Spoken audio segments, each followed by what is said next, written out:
আমি আছি এখন বাণীপুর একটা সরকারি হোমে।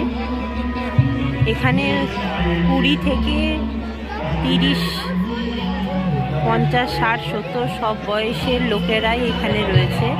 এটা একটা প্রাক্তনীদের পুণ্যমিলন উৎসব। এখানে সব যত দাদারা, যত বয়স্ক কাকু জেঠুরা সব রয়েছেন, তারা সবাই ফ্যামিলি নিয়ে আসে সবার বন্ধুদের সাথে দেখা করার জন্য।